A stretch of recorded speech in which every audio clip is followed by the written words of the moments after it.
فاسألوا أهل الذكر إن كنتم لا تعلمون۔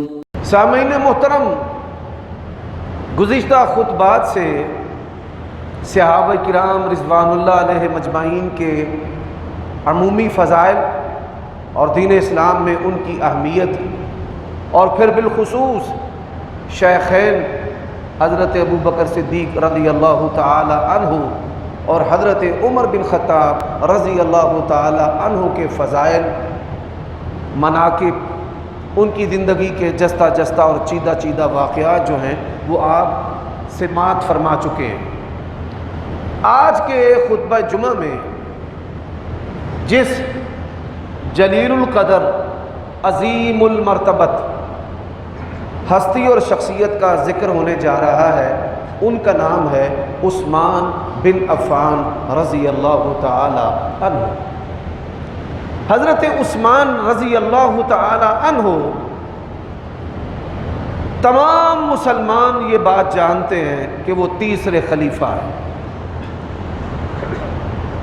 اور ان کی فضیلت کے اندر یہ بات بھی شامل ہے کہ جب 4 مردوں نے صرف اسلام قبول کیا تھا تو ان 4 مردوں کے اندر حضرت عثمان بن عفان رضی اللہ تعالی عنہ بھی شامل ہے۔ اللہ تبارک و تعالی نے قرآن مجید کے اندر سب سے پہلے جو اسلام قبول کرنے والے ہیں ان کو قابل تعریف اور قابل پیروی قرار دیا ہے، بلکہ ان کی جو پیروی کرنے والا ہے اس کے بارے میں بھی اپنی رضا کا عام اعلان کر دیا ہے۔ والسابقون الاولون من المہاجرین والانصار والذین اتبعوہم بإحسان رضی اللہ عنہم ورضوا عنہ۔ والسابقون الاولون کے اندر حضرت عثمان بن عفان رضی اللہ تعالی عنہ شامل ہے۔ حضرات، دین اسلام کے اندر 2 بڑے عمل ایسے ہیں کہ جن کے برابر پورے دین اسلام کے اعمال بھی نہیں ہیں۔ پہلا عمل، جو بندہ اسلام کو قبول کرتا ہے، نبی علیہ الصلاۃ والسلام نے فرمایا ان الاسلام یہدم ما کان قبلہ، جو انسان اسلام قبول کرتا ہے اللہ تبارک و تعالی اسلام کی نعمت کی وجہ سے اس کی زندگی کے پہلے تمام گناہوں پر اپنی معافی کا قلم پھیر دیتا ہے۔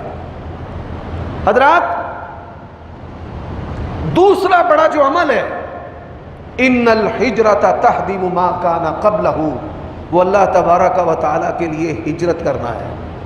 اللہ تبارک و تعالیٰ نے مہاجرین و انصار کا تذکرہ جہاں قرآن مجید میں کیا، والذین آووا ونصروا اولئک هم المؤمنون حقا، ان کے کھرے ایمان اور سچے مومن ہونے کی بشارت اللہ تبارک و تعالی نے دی ہے۔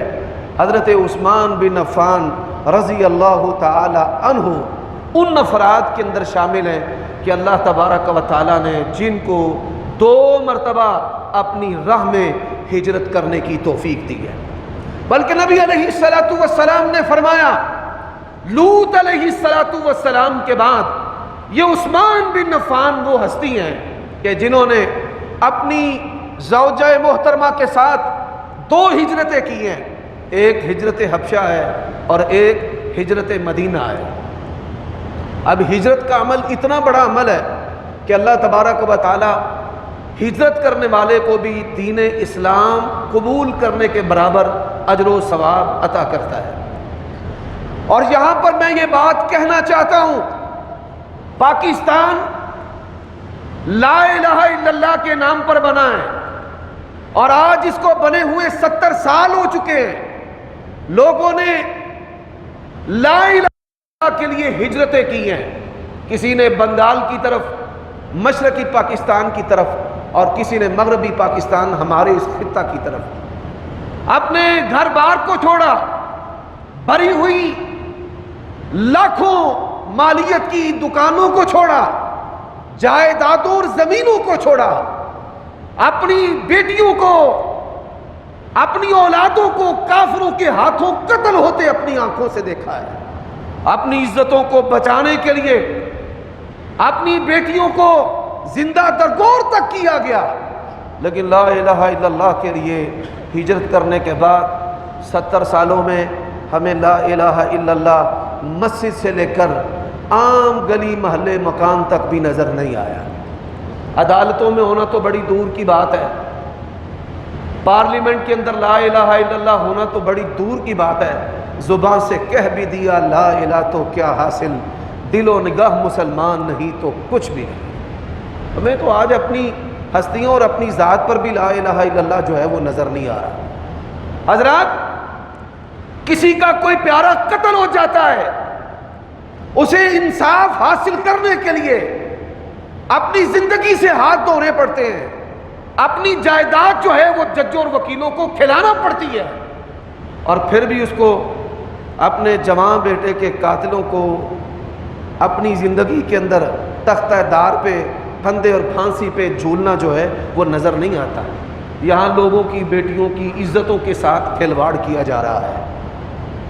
یہ بات یاد رکھیے، آج پاکستان کے اندر شاید اتنے مسلمان نہ آزاد ہیں نہ فیسیلیٹیڈ ہیں جتنے انگریز کے دور میں ہوا کرتے تھے۔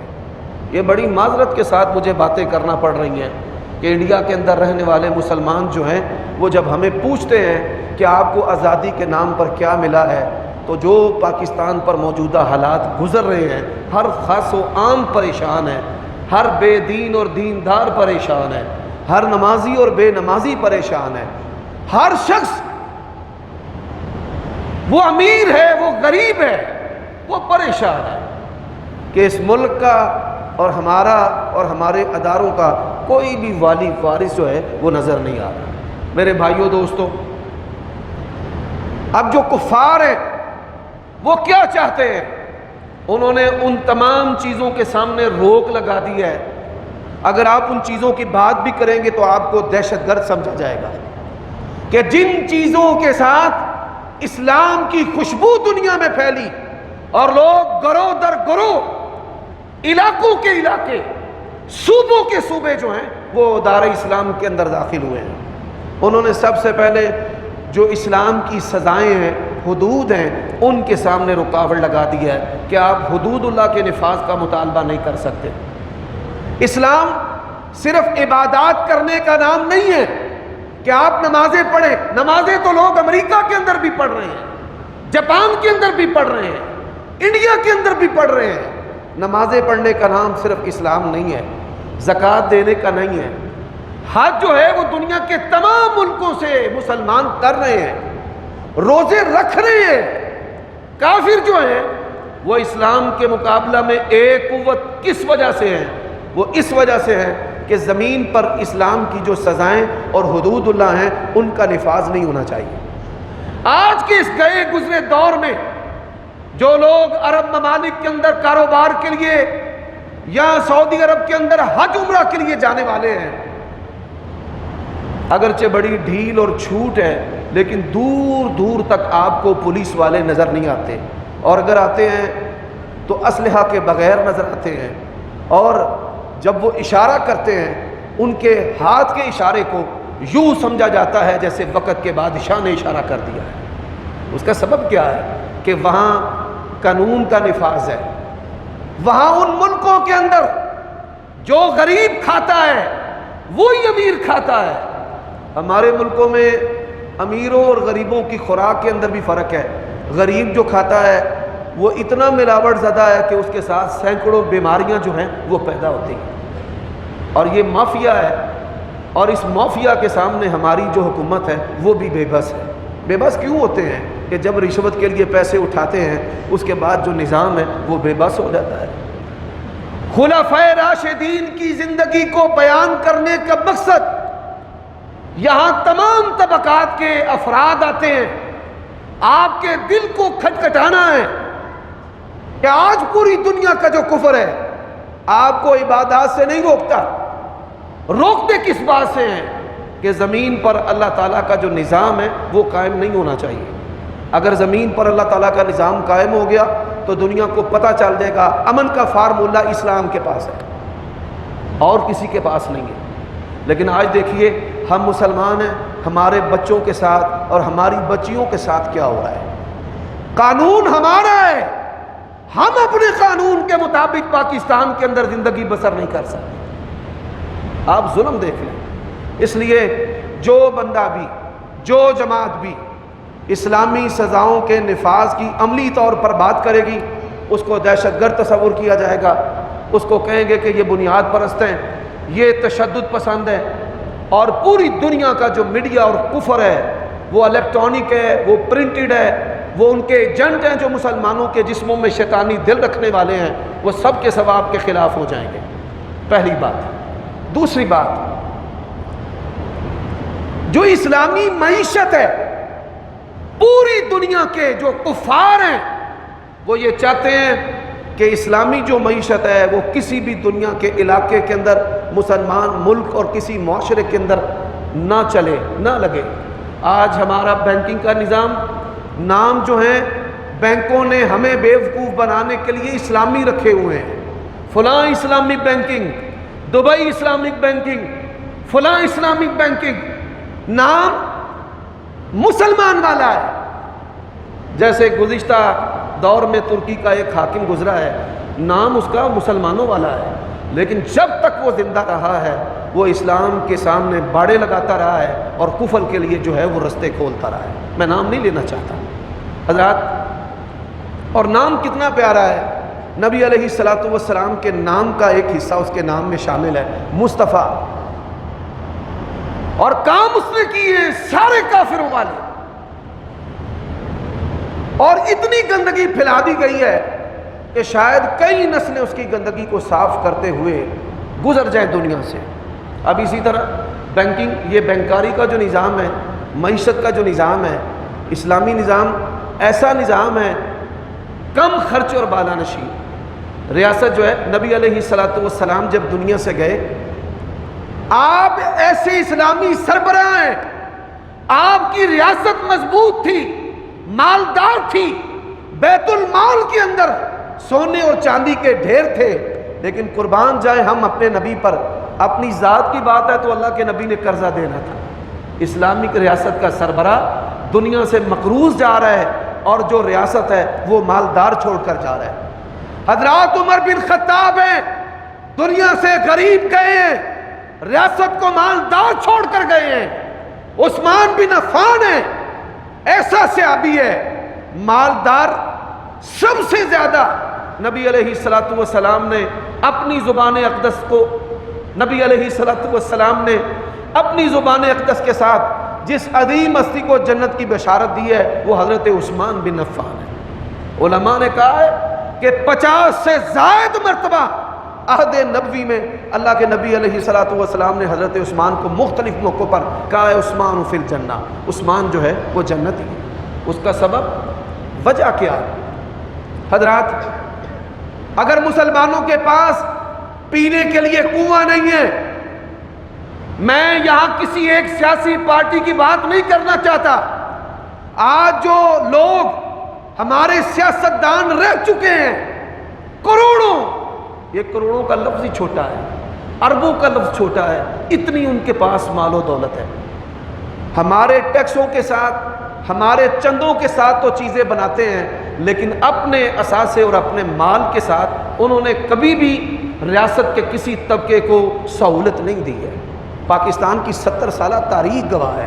آپ کا تعلق کسی بھی سیاسی پارٹی کے ساتھ ہو، ہم چونکہ بات کر رہے ہیں عثمان بن عفان کی، عثمان بن عفان وہ ہیں کہ جنہوں نے اپنے ذاتی مال سے سب سے پہلے مدینے میں آنے والے، رہنے والے مہاجرین و انصار کے لیے پانی کا کنواں خرید کر دیا ہے۔ حضرات، اسلام پر کوئی بھی مشکل وقت آیا ہے، ریاست مدینہ کو مٹانے کے لیے کوئی قدم یا ہاتھ بڑھا ہے، سب سے زیادہ جس کا مال ریاست مدینہ کے دفاع کے لیے خرچ ہوا ہے وہ حضرت عثمان بن عفان ہے۔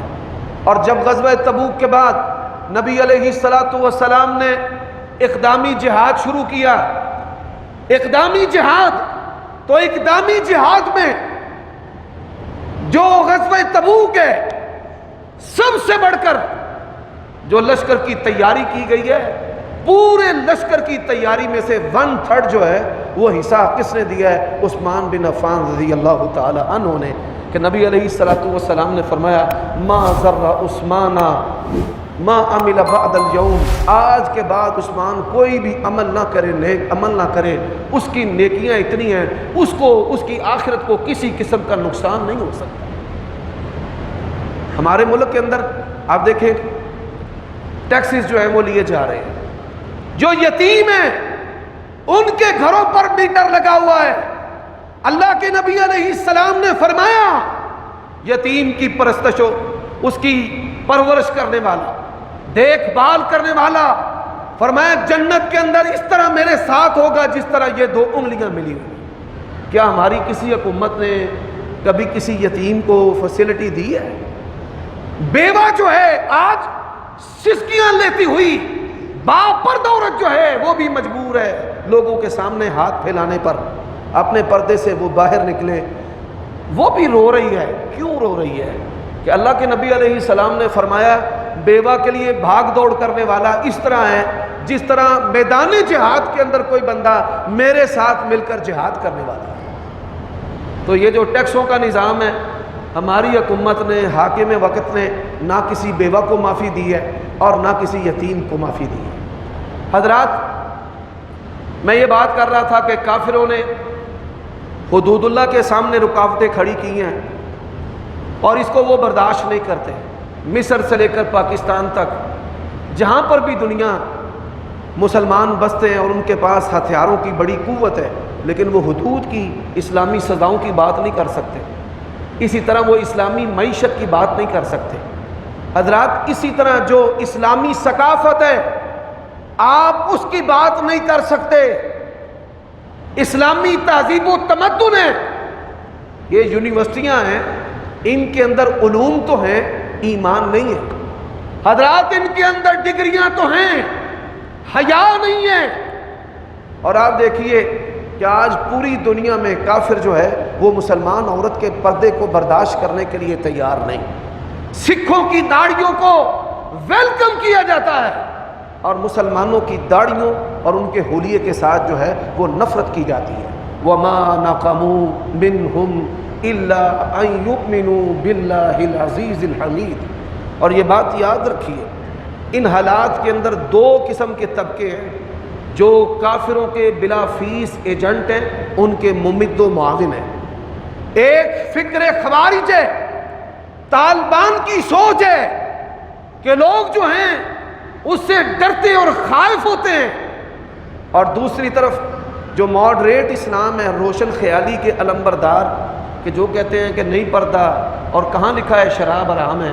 یہ 2 چیزیں ہیں، ان 2 چیزوں کے اندر امت مسلمہ کو کاٹا جا رہا ہے۔ جو اعتدال پسند مسلمان ہیں، یہ 2 چیزیں معاشرے کے اندر ان کے لیے جو ہیں وہ فتنہ ہے۔ میرے بھائیوں، دوستوں، خلفائے راشدین، ان کی جو زندگیاں ہیں بالخصوص ہمارے حکمرانوں کے لیے سبق ہے، نصیحت ہے۔ جو مقتدر حلقے ہیں ان کے لیے اسباق اور نصیحتیں، لمحہ بلمحہ رہنمائی ہے۔ یہ بات یاد رکھیں، ٹیپو سلطان جو ہے اس کا ایک جملہ ہے جو آج بھی دنیا کو یاد ہے اور رہتی دنیا تک اس کو یاد رکھا جائے گا۔ اس نے کہا تھا شیر کی 1 دن کی زندگی جو ہے وہ گیدڑ کی 100 سالہ زندگی سے بہتر ہے۔ وہ مر چکے تھے، شہید ہو چکے تھے، لیکن ڈرتا ہوا کوئی انگریز، ان کے ذہنوں پر اتنا خوف تھا، کئی گھنٹوں تک اس کی لاش کے قریب تک نہیں آئے کہ یہ کہیں اٹھ کر دوبارہ ہمارے اوپر حملہ آور نہ ہو جائے۔ یہ تاریخ جو ہے، یہ سارے جو کردار ہیں ان کو یاد رکھے گی کہ ہمیں تو آیتیں پڑھ کر صبر کی اور آزمائش کی تلقین اور نصیحت کی جاتی ہے، اور جو اشرافیہ ہیں ان کے لیے کوئی قانون ضابطہ نہیں ہے، ان کے لیے ہر چھوٹ ہے۔ اور میں حیران ہوں، جو کافر تاجر ہیں، انگریز ہیں، غیر مسلم ہیں، جن کو اس وطن سے کوئی دلچسپی نہیں۔ میرے باپ کی قبر اس مٹی میں ہے، آپ کے آباء و اجداد کی قبریں یہاں پر ہیں، ہم اس مٹی سے پیدا ہوئے ہیں، ہم نے یہاں مرنا ہے، ہمارے آباء و اجداد، ہماری 7 نسل اس مٹی سے ہیں۔ یہاں کا جو تاجر ہے اس کا گلا گھونٹا جا رہا ہے، انہوں نے اکھاں بھی باہر نہ کٹ، اس طرح جبری ٹیکسز اس کے اوپر لگائے جا رہے ہیں۔ تجھے سانس لینے کی بھی اجازت نہیں ہے، تجھے چیخنے کی بھی اجازت نہیں ہے۔ کافر تاجر آئیں، بیرونی سرمایہ کاری، خوش آمدید، ویلکم، ان کے لیے کسی عدالت میں کوئی کیس نہیں۔ آپ وابڈا کے خلاف کیس کریں، سپریم کورٹ تک آپ کی سنوائی نہیں، آپ روتے رہے۔ ہم نے معاہدے ان سے ایسے کیے ہیں کہ آپ بالکل آزاد ہیں، دنیا کی کوئی عدالت جو ہے وہ پاس پرس کرنے والی ہے ہی نہیں۔ تو مقامی تاجروں کے گلے گھونٹے جا رہے ہیں، اور جو بیرونی کافر تاجر ہیں جن کو نہ اس مٹی سے کوئی خیر خائی ہے نہ یہاں کے باسیوں سے کوئی خیر خائی، ان کو کھلی چھٹ دے رکھی ہے کہ وہ کسی بھی عدالت کے اندر پاکستان کے اندر جواب دے نہیں۔ اور یہ معاہدے ہمارے حکمرانوں نے کیے ہیں۔ افسوس ہے، اہل حدیث ہیں، اہل سنت ہیں، بڑے بڑے پڑھے لکھے ہیں، اس کا لیڈر مہنگائی کرتا ہے، وہ اپنے لیڈر کی مہنگائی کو سپورٹ کر رہا ہے، اس کا دفاع کر رہا ہے، اور یہ اپنے لیڈر کی مہنگائی کو سپورٹ کر رہا ہے، اس کا دفاع کر رہا ہے۔ ہم اتنے بے وقوف بن چکے ہیں بڑی معذرت کے ساتھ کہ اگر مہنگائی کرنے والا ہمارا پسندیدہ لیڈر ہو تو ہمیں مہنگائی بھی مہنگائی نہیں لگتی۔ یعنی میرا جو لیڈر ہے اس کی مہنگائی بالکل درست ہے، اگر وہ نہ کرے تو ملک جو ہے وہ ختم فنا ہو جائے، اور اس کے لیے جو لیڈر نے مہنگائی کی ہے نا وہ غلط ہے۔ ہر کوئی بندہ جو ہے وہ پس بھی رہے، لیکن اپنے اپنے لیڈر کی مہنگائی میں اس کا بلا فیس وکیل بنا ہوا ہے۔ کدھر چلے گئے؟ ایمان کدھر گیا؟ کہاں پر ہے کتاب و سنت؟ کہاں پر ہے صحابہ کرام کی زندگیاں؟ کہاں ہے ان کا اسوہ کہ ایک کتا بھی اگر دجلہ کے کنارے پیاسا مر گیا تو قیامت والے دن میں ڈرتا ہوں کہ کہیں اللہ مجھے پوچھنا نہیں کہ کتا کیوں مر گیا۔ اللہ کے لیے جب تک ہم اپنے ایمان کو درست نہیں نہ کریں گے، ہمارے جو دل کے اندر کیفیات ہیں ہم اس کی اصلاح نہیں کریں گے، ہم اس نفاق سے اپنے آپ کو نہیں نکالیں گے، اللہ تبارک و تعالیٰ بھی ہماری حالتوں کو تبدیل نہیں کرے گا۔ تو عثمان بن عفان رضی اللہ تعالی عنہ وہ حاکم تھے کہ جو اپنے پلے سے، اپنی جیب سے ریاست اس کا دفاع بھی کرتے تھے، اس کے لیے خرچ بھی کرتے تھے، اور لوگوں کی سہولیات جو ہیں ان کو عام بھی کرتے تھے، ان کے کھانے پینے کے جو مسائل تھے اس کو حل کرتے تھے۔ حضرات، جن لوگوں نے جزیرۃ العرب کے اندر زندگی بسر کی ہے ان کو پتہ ہے کہ باوجود کہ آج سڑکیں بڑی تیز رفتار ہیں، گاڑیوں کی بڑی سپیڈیں، ہیلی کاپٹر اور ہوائی جہازوں کے ذریعہ وہاں سامان آ رہا ہے، لیکن اس کے باوجود آج تک وہاں پانی کی جو قلت ہے قدم قدم پر محسوس کی جاتی ہے، اور سب سے زیادہ جو چیز وہاں پر بانٹی جاتی ہے وہ کھانے اور پینے کی اشیاء ہیں جو وہاں پر بانٹی جاتی ہیں۔ یہ جو ایک قدرت کی کاریگری ہمیں نظر آتی ہے، اس کے پیچھے انبیاء علیہ السلام کی دعائیں ہیں، وَارْزُقْهُم مِّنَ الثَّمَرَاتِ۔ لیکن میرے بھائیوں دوستو، آپ ذرا سوچیں کہ صحابہ کرام کے دور میں خوراک اور پانی اور اشیاء اور لباس اور زندگی کی ضرورت کی چیزیں، میں چیلنج کے ساتھ آج ایک بات کہتا ہوں، اور یہ بات اہل تشیع کے لیے بھی ہے، شیعہ حضرات کے لیے بھی ہے۔ خلفائے راشدین کا دور، صحابہ کرام کا 100 سالہ دور، ریاست کے کسی حصے میں کھانے پینے کی کبھی کوئی قلت واقع ہوئی؟ ایک بندہ جو ہے وہ 100 سالہ دور کے اندر ایک مثال پیش نہیں کر سکتا کہ کہیں پر کھانے پینے کی جو ہے وہ چیزوں کی قلت ہوئی ہو۔ اس دور کے اندر ان ہستیوں نے کھانے پینے کی اشیاء کو عوام کے لیے اتنا آسان کر دیا اور اتنا عام کر دیا کہ کسی بڑے اور چھوٹے کو کوئی دقت اور پریشانی نہیں تھی۔ حضرات، آپ یہ سن کر حیران ہوں گے، آپ نے لوگوں سے سنا ہے حضرت عمر رضی اللہ تعالیٰ عنہ کے دور میں 22 لاکھ مربع میل کی فتوحات تھی۔ یہ 22 لاکھ مربع میل کی جو فتوحات ہیں، اس کے اندر جزیرہ عرب کے اندر امارات، یہ UAE جس کو کہا جاتا ہے، یمن بھی ہے، قطر بھی ہے، بحرین بھی ہے، اسی طرح شام بھی ہے، اسی طرح جو اسرائیل کے یہ علاقے ہیں یہ 22 لاکھ مربع میل ریاست، ایران کا حصہ بھی، روم کا حصہ بھی، اور حضرت عمر بن خطاب رضی اللہ تعالیٰ عنہ کے دور میں صحابہ کرام جو ہیں وہ اس سرزمین میں آئے. انہوں نے کئی مبلغین کے جتھے بھیجے کہ جائیں، جا کر دیکھیں اس سرزمین پر لوگ جو ہیں وہ کیسے بستے اور کیسے رہتے ہیں. عمر بن عاص الثقفی رضی اللہ تعالی عنہ، یہ حضرت عمر رضی اللہ تعالیٰ عنہ کے دور میں وہ صحابی تھے جو یہ کراچی کی ہماری جو بندرگاہ ہے یہاں پر وہ تشریف لائے، اور پھر انہوں نے یہاں کے حالات کی جو ہے وہ خبر وہاں بھجوائی کہ یہاں لوگ ایسے رہتے ہیں، بت پرستی ہوتی ہے، بتوں کی پرستش و پوجا ہوتی ہے. اور اسی دور کے اندر چائنا تک صحابہ کرام، یعنی پوری روئے زمین، جہاں آج کے دور میں سائنسدانوں کے جہاز اور ان کی جدید گاڑیاں گئی ہیں، رسول اللہ کے غلام ایسے علاقوں میں اپنے قدموں کے ساتھ چل کر گئے. اب دیکھیں کہ چائنا کے اندر کس صحابی کی قبر ہے، مشہور صحابی ہے. میرے بھائیوں دوستوں، میں کچھ باتیں جو ہیں وہ خالی جگہ چھوڑ دیتا ہوں کہ آپ سوچیں دیکھیں کہ یہ جو حافظ صاحب بات کر رہے ہیں یہ کتنی پائیدار ہے، اس کے اندر کتنی حقیقت ہے. تلاش تو کریں کہ چائنا کے اندر کون سے صحابہ کرام ہیں کہ جن کی قبریں ہیں. نبی علیہ الصلوۃ والسلام کے دور میں مکہ کے اندر یہ جو واقعہ ہے شق قمر کا، کہ انہوں نے کہا اچھا اگر آپ اللہ کے نبی ہیں تو چاند کے 2 ٹکڑے کر دیں. انڈیا کے بادشاہوں نے، وہاں کے بسنے والے لوگوں نے اپنی آنکھوں کے ساتھ اس واقعہ کو دیکھا، اور پھر جب تلاش کرتے ہوئے عرب کی سرزمین میں گئے اور ایمان کی دولت کے ساتھ واپس لوٹے، تو میرے بھائیوں اس خطے میں، اس سرزمین میں صحابہ کرام ان کے ہاتھوں سے بنی ہوئی مسجدیں اور ادارے جو ہیں وہ موجود ہیں. اچھا آپ یہ سن کر حیران ہوں گے، حضرت عمر رضی اللہ تعالیٰ عنہ کے دور میں 22 لاکھ مربع میل، اور حضرت عثمان رضی اللہ تعالیٰ عنہ کے دور میں 40 لاکھ مربع میل جو ہے یہاں پر مسلمانوں کی حکومت تھی. یہ جو ہمارا بلوچستان ہے یہ پرانا خراسان ہے، اور خراسان کے 3 حصے ہیں، ایک ایران کے اندر ہے اور ایک جو ہے وہ افغانستان کے اندر ہے، اور اس کا جو بڑا حصہ ہے وہ پاکستان کے اندر ہے. اور یہ جو خراسان بلوچستان کا حصہ ہے، شاید آج آپ اپنی زندگی میں پہلی مرتبہ سن رہے ہوں گے کہ بلوچستان کا حصہ یہ خلافت راشدہ حکومت اسلامیہ حضرت عثمان بن عفان کی عملداری کے اندر تھا.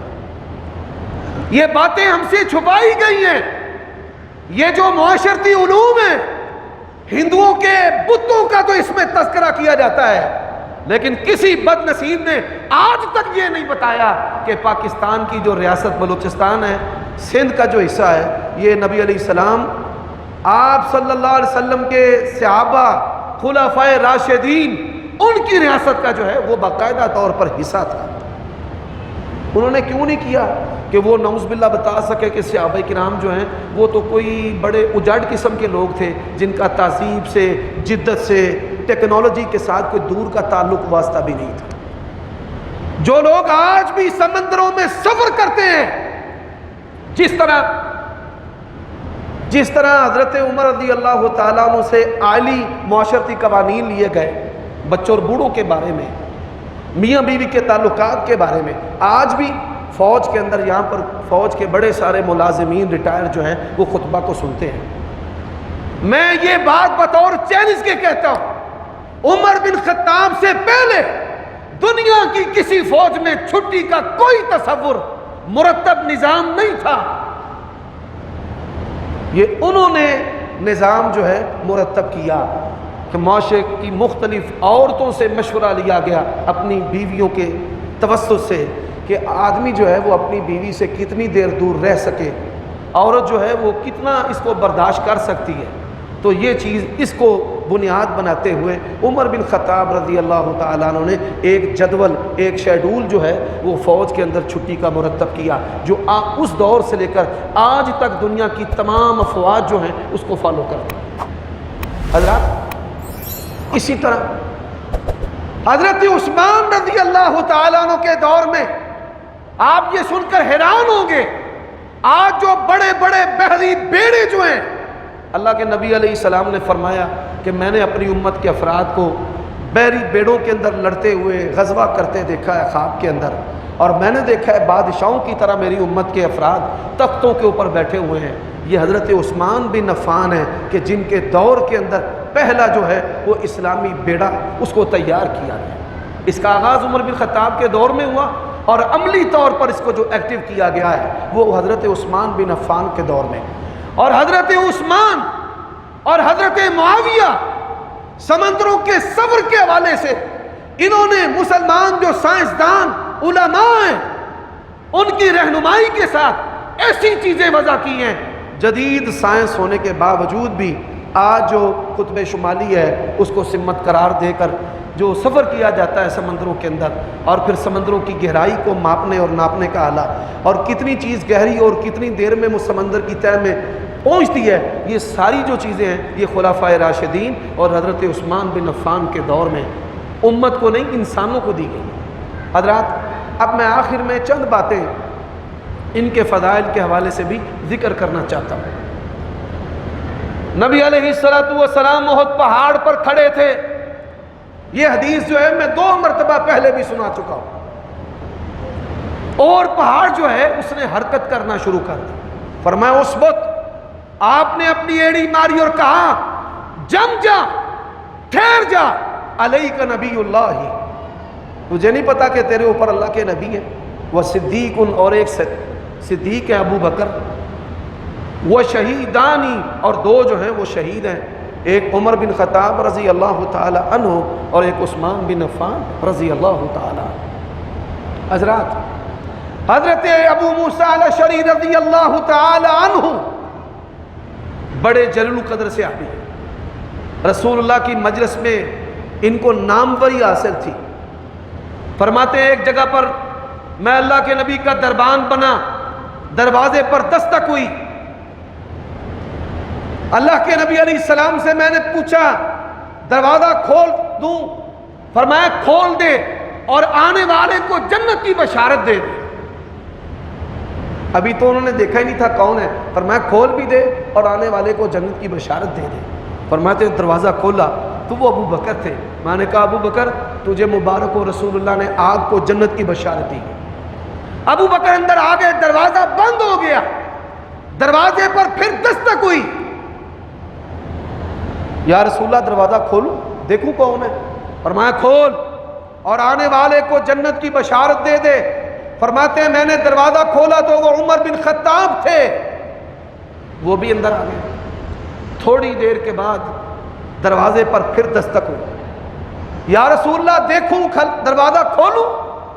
فرمایا کھول اور آنے والے کو جنت کی بشارت دے۔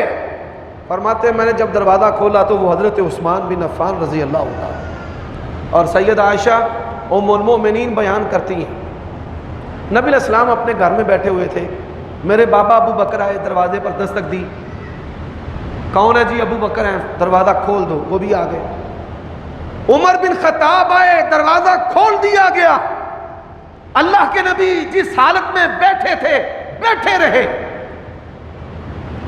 اور جب عثمان بن عفان آئے فوراً نبی علیہ السلام نے اپنے تہمت کو سمیٹا اور سیدھا کیا، اور آپ سیدھے ہو کر بیٹھ گئے، درست ہو کر۔ پہلے ہی آپ صلی اللہ علیہ وسلم جس حال میں ہو ہمارے لیے درست ہے، لیکن جو آپ نے اپنے لیے مناسب سمجھا اپنے تہمت کو درست کیا، اور آپ سمٹ کر یا کسی کے استقبال کے لیے جیسے انسان بیٹھتا ہے بیٹھ گئے۔